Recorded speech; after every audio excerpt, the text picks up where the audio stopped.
100 deadliest days on the road. And we're tracking a cooling trend into the weekend. We'll more on that full forecast coming up. NBC Palm Springs at 6 starts right now. Now, this is NBC Palm Springs. Good evening. Thank you for joining us. I'm Olivia Sandusky. And I'm Mark Mester. The Indio Police Department is educating the community tonight about fake cops. That's tonight's top story. This all comes days after a Hemet man was arrested for impersonating an officer. We're going to go live tonight to Brett Rosen, who's live in studio, joining us with the latest. Brett. Mark, right behind me is the man who identified himself as Marshall Goodnight, who was arrested Monday afternoon by Hemet police on multiple charges, including impersonating an officer. And after speaking to law enforcement officials and locals about the dangers of someone impersonating law enforcement, it leaves behind a million-dollar question. If the man was sitting down, handcuffed, would you be able to tell he wasn't an officer? Just days after the Hemet arrest of a convicted convict impersonating an officer, the Indio Police Department put out on social media a video showing locals what each section of the department wears. Sergeant Abraham Plata from Indio PD says it can be easy to copy an officer's uniform. However, there are still ways in which the uniform cannot be replicated. Yes, they can be replicated. However, we do have our designated uniform companies who embroider our patches, who we only possess. Most officers will carry a police badge like this also, and it, says a department on there, and most of them have their ID number underneath. Sergeant Plata says anyone can purchase uniforms, patches, or body cams. Many locals hearing how easy it can be to impersonate an officer say fear is the #1 thing that comes to mind. Actually, it's quite scary to me because it did look like a police car. It did look like a real uniform. It did look like a real badge. All of those things are what you look for. I mean, the worry is pretty obvious. I mean, anyone can do it, like you said. I mean, it's literally anyone, a convicted felon. You're just at the mercy of whoever's there to pull you over at the time, right? Yeah, I think there's always a concern if it's that easy to just masquerade as a officer. In the social media posts, Indio PD showcased their different vehicles as well. Sergeant Plata says even vehicles can be replicated to look like real law enforcement. However, he says the department knows their personnel best, and if they see something suspicious, they will investigate it. I'm pretty sure somebody can get a hold of these parts and create their own car, but we know our city, we know our staff.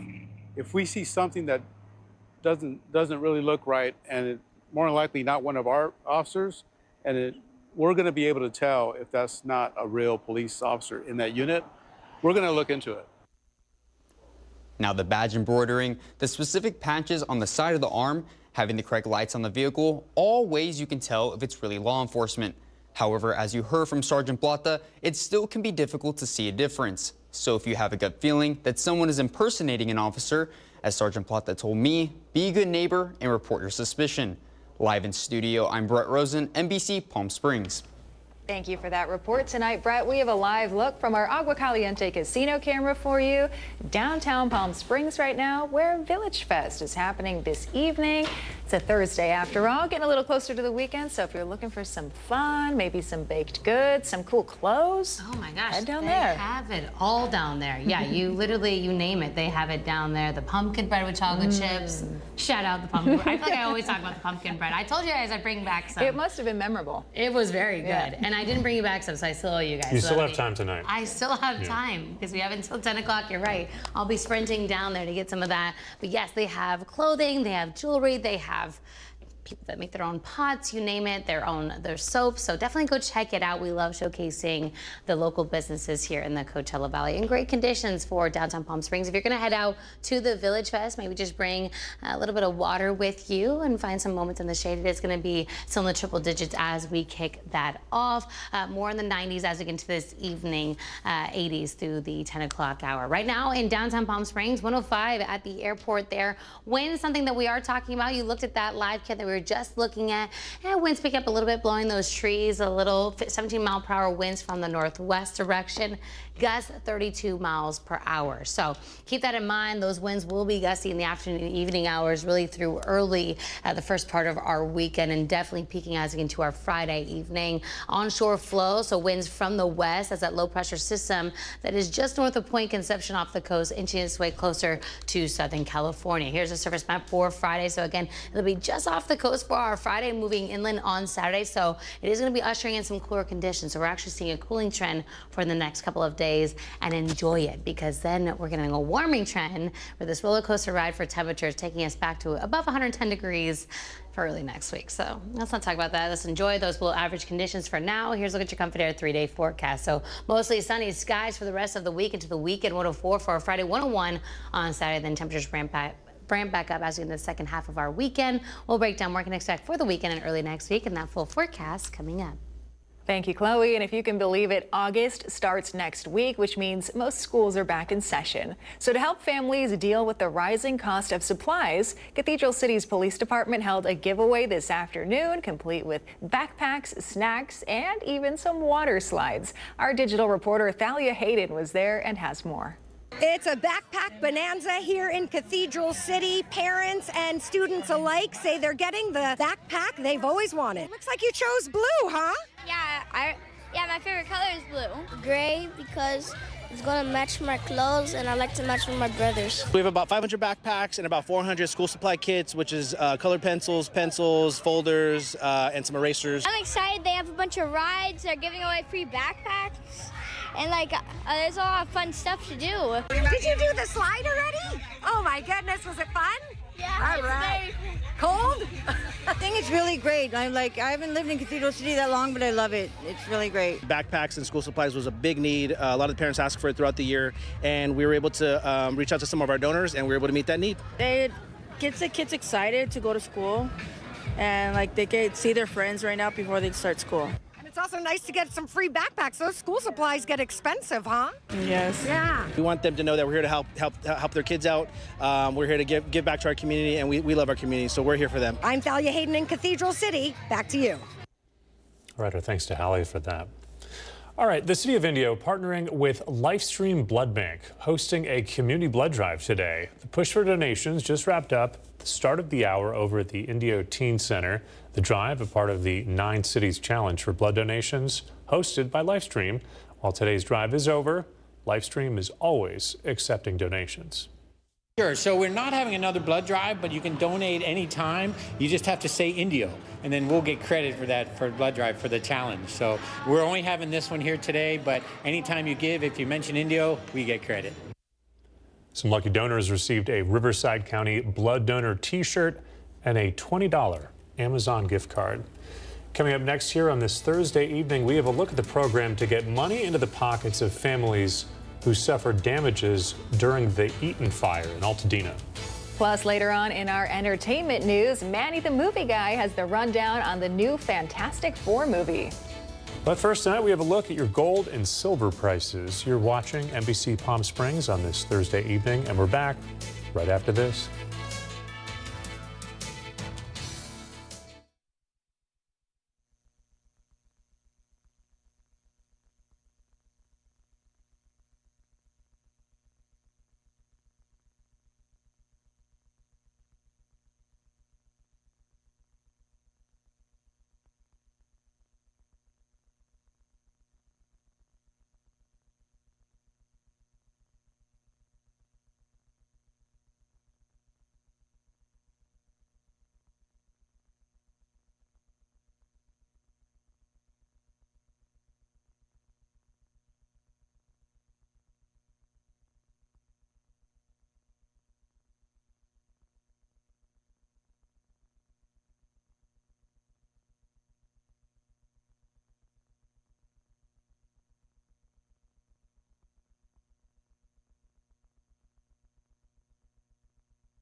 committed to covering our community.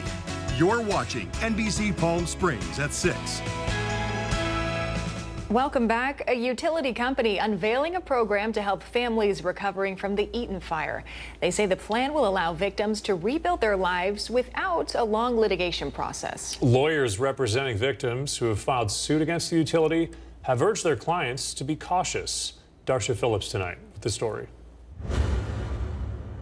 Southern California Edison announced an expedited voluntary program for those impacted by the Eaton fire. It's called the Wildfire Recovery Compensation Program, and it's expected to launch this fall, promising to streamline the process to help eligible individuals and businesses recover and rebuild faster. The program is an alternative to what the utility says would be lengthy and expensive litigation. These kind of investigations take 12 to 18 months, and this can help them, gives them the option to be compensated more quickly and more in a more streamlined way. Hundreds of lawsuits have been filed against SoCal Edison as investigators work to determine exactly what sparked the deadly fire. Weeks ago, Edison towers were taken from Altadena to a facility in Irwindale to be analyzed.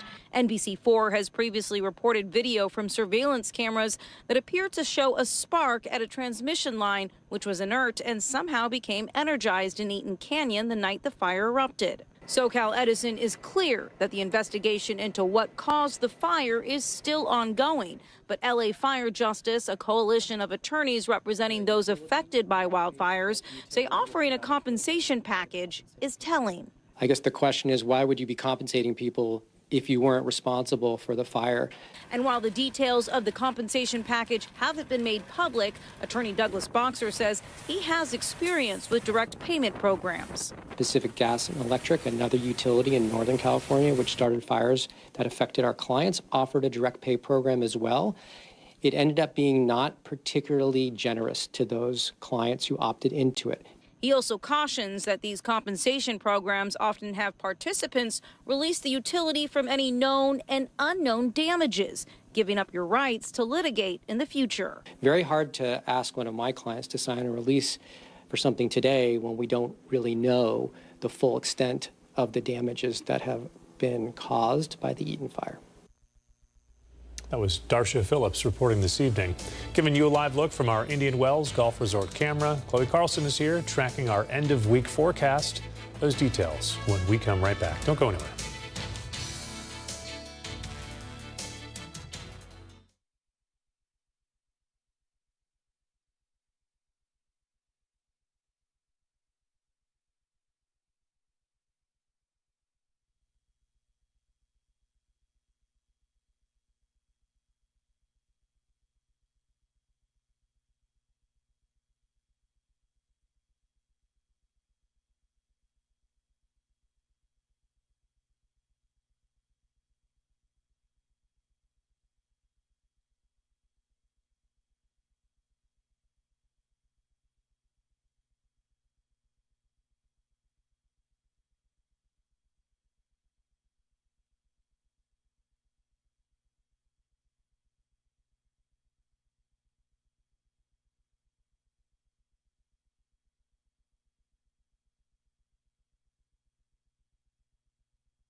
And happy Thursday, everyone. Welcome back. Right now, we're taking a live look at the Walter Clark High 11 cam in Rancho Mirage. Yeah, this is a view of our beautiful blue skies today, but as you can see, a few high clouds out there today. Not doing too much out there, but you know, we were below average, so we don't need too much of a cool down. 108 is normal for us this time of year. 106 for the high today in downtown Palm Springs. Record-breaking number 121, back from 2018. I just love getting to mention those because we're just nowhere near those, which has been so nice. At this hour, we are 86 up in Yucca Valley, 94 in Desert Hot Springs on the other side of the 10 there, 101 on the southeast end for those in Indio. Overnight tonight will be in the mid-70s, so right around seasonal for this time of year. 63 up there in the high desert in Joshua Tree. So as far as future wind goes, we mentioned this earlier, this is kind of the storyline for this week. We're below average, there's that, but those winds really picking up as we get into our Friday due to that low pressure system to the north of us. So keep that in mind with your Friday commutes. I know people like to go some places on the weekend, but if you're traveling the 10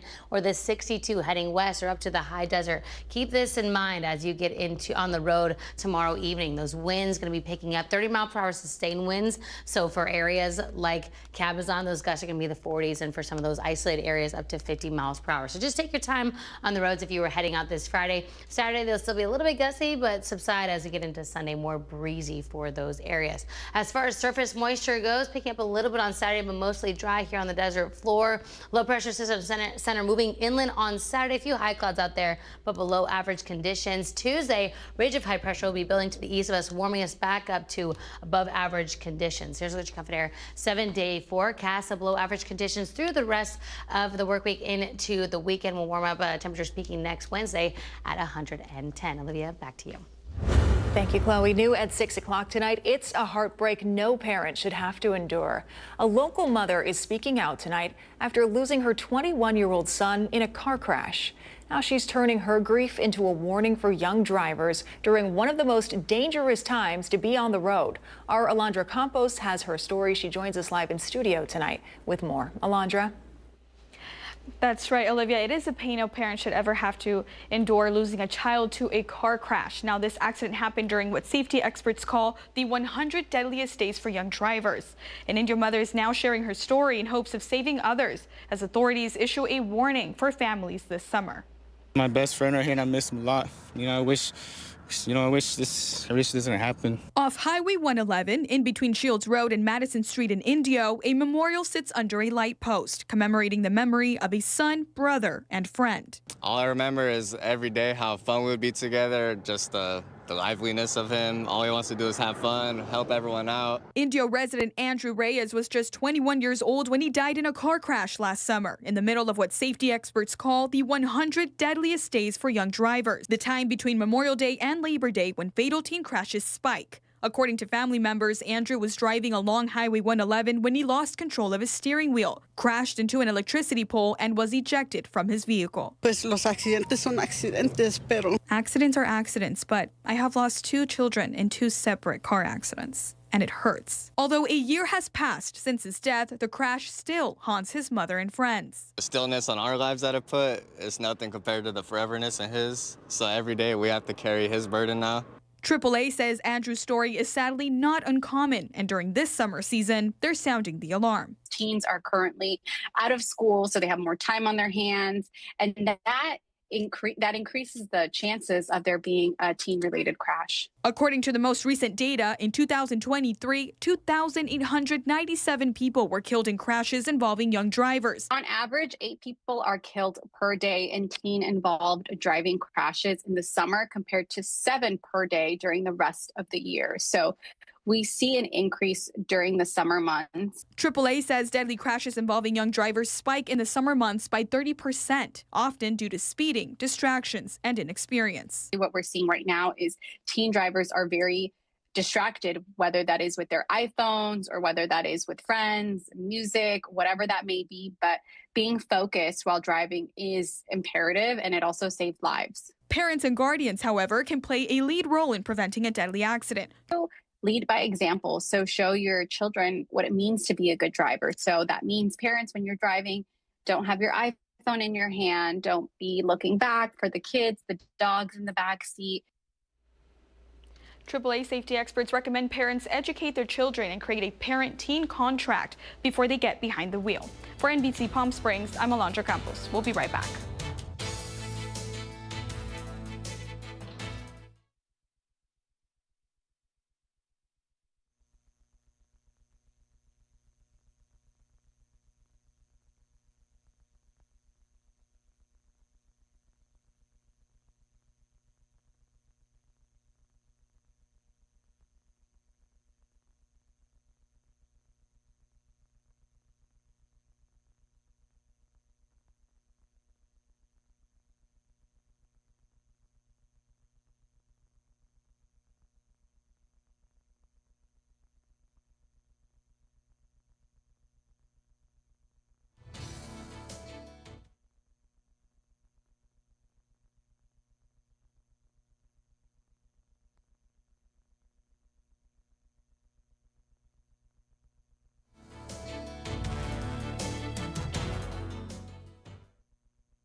The NBC Palm Springs Sports Desk with Tim O'Brien.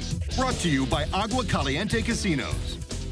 There's that saying, when you do what you love, you never work a single day of your life. It's definitely the case for two Coachella Valley sports talk show hosts who are celebrating 10 years behind the mic. Here's Tim O'Brien with that story. It's Pure Sports with Jeff Bloom on the Valley Sports Leader. I am the Dome along with Austin. Happy Wednesday to all of you. Jeff Bloom, known as the Dome around the Valley, is the host of Pure Sports on 102.7 The Fanatic. 10 years of giving us thoughts and opinions has never felt like a job. It's been more of a dream come true.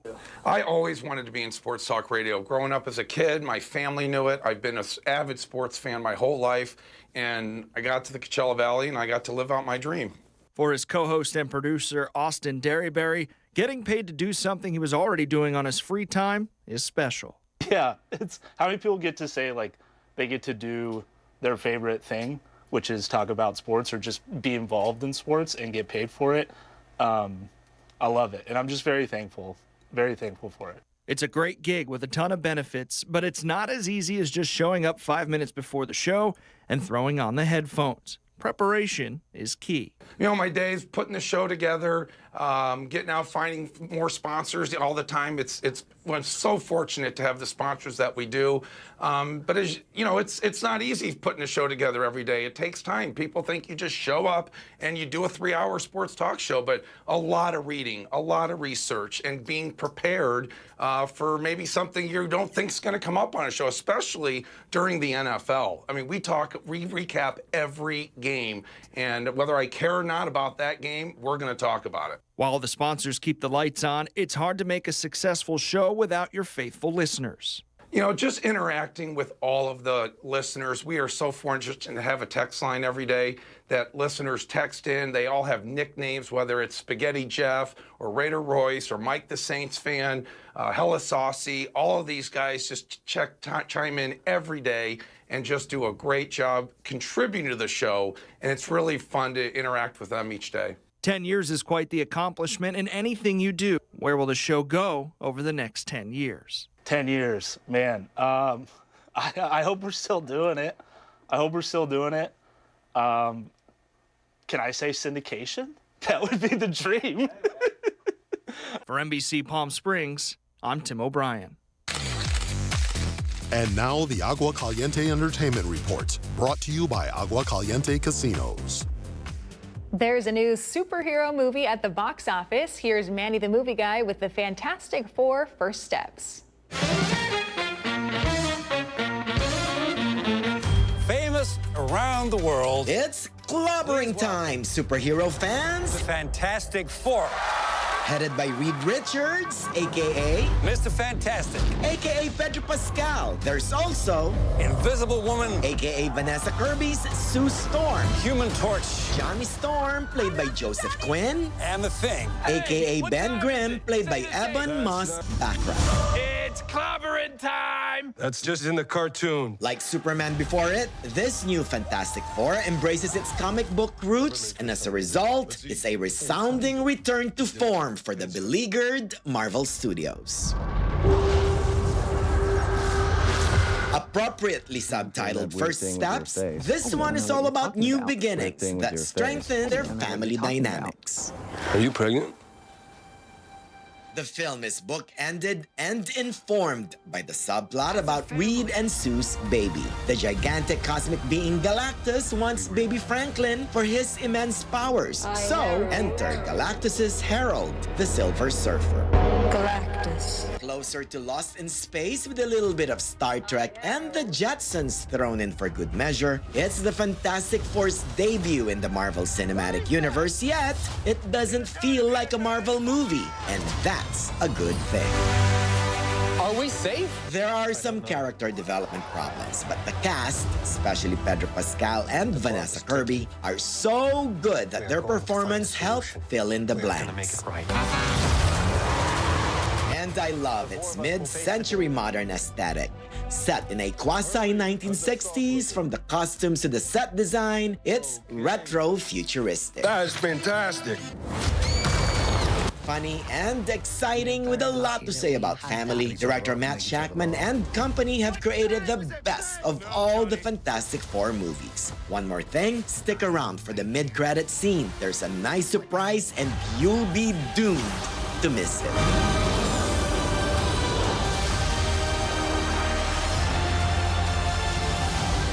For that, the Fantastic Four First Steps gets 3.5 out of 4. Get ready for a foursome. Kisses. I'm Manny, the movie guy for NBC Palm Springs.